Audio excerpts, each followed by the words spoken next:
Spraying and back rolling these walls to resolve some of the cracks in the walls, and we're going to show you the process how we go about doing that. We're going to be masking, throwing some 9-inch paper, 1-inch tape down here with our hand masker, and that's going to keep when we're back rolling, any splatter coming down on our concrete. We'll also be using some drop cloths too to help keep any splatter off of our concrete walkways and porches and stuff. But we'll be spraying our product on to actually get a large amount of the product on so we can back roll it and fill in cracks with it, and then we'll be using a 9-inch nap or a 4-inch or 9-inch roller and a 4-inch roller to actually back roll and right behind the person spraying.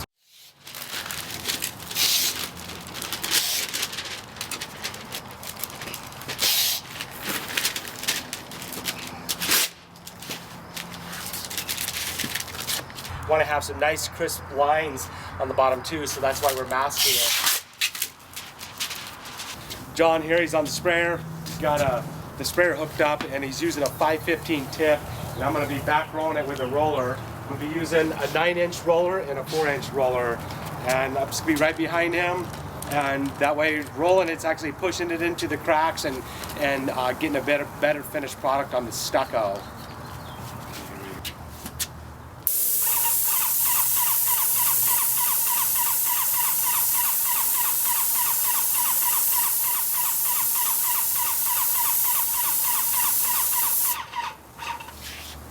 First step, I was actually just loading up the sprayer with the actual roller with paint.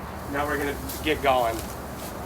And we're always wear a mask, but we're not using masks once again because I'm trying to explain this process while we're videoing. See, he's using a shield to keep any overspray going off the side of the wall, and we just trying to limit the amount of overspray. We're using a cardboard shield holder and cardboard shield.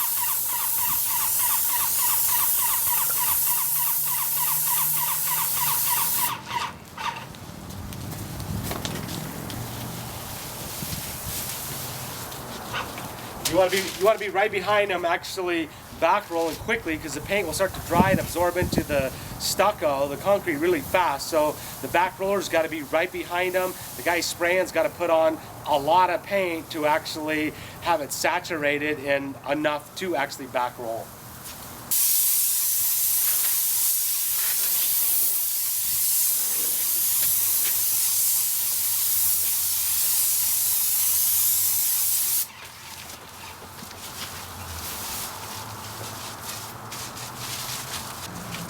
One of the important things to back rolling your stucco is actually choosing the right roller, so you can get them, anywhere from 3/8-inch nap to a 1-inch nap. So if you got really rough stucco, you're going to want to jump up into a 1-inch nap. But choosing the right nap is also important, because if you get too big of a nap and you don't need it, the larger the nap, the more it splatters. So I don't need it right here, and if I'm using a 1-inch nap, it's going to cause more splatter, which I don't want. So just using a 3/8-inch nap on this task here.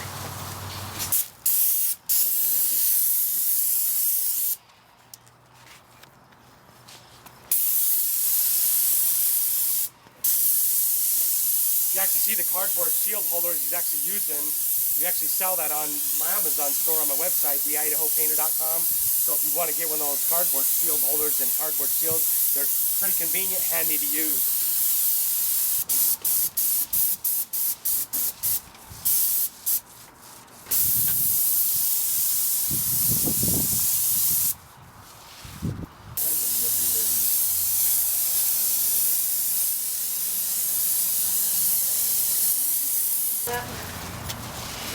Yeah, go back. Did the other oaks come out, Donnie? Hi. Hi.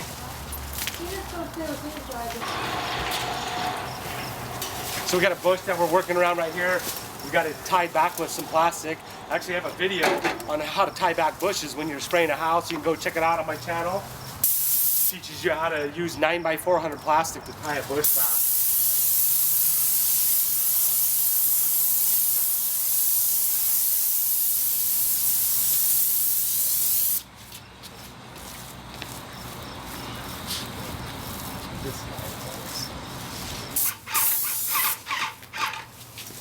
When doing stucco, it makes it way easier if you have two people doing it, one person back rolling, one person spraying, because the paint has a tendency, because of the stucco, the nature of the stucco, absorbs all the water, dries really quickly, and coagulates really fast, and which causes a problem because you really don't have anything to back roll because it's drying so fast.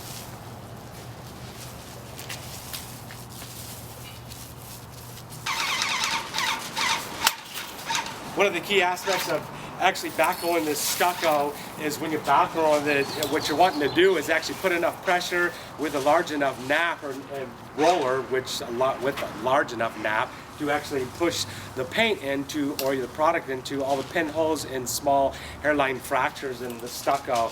And you want to put enough pressure to push it in there, get enough paint to push it in there, so you get a nice, smooth, even looking surface when you're done. Having an adjustable extension bowl is pretty convenient too.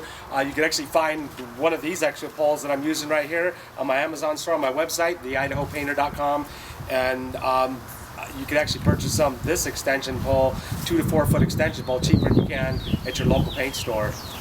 So once again, one of the key elements to actually doing this and doing it properly is enough pressure.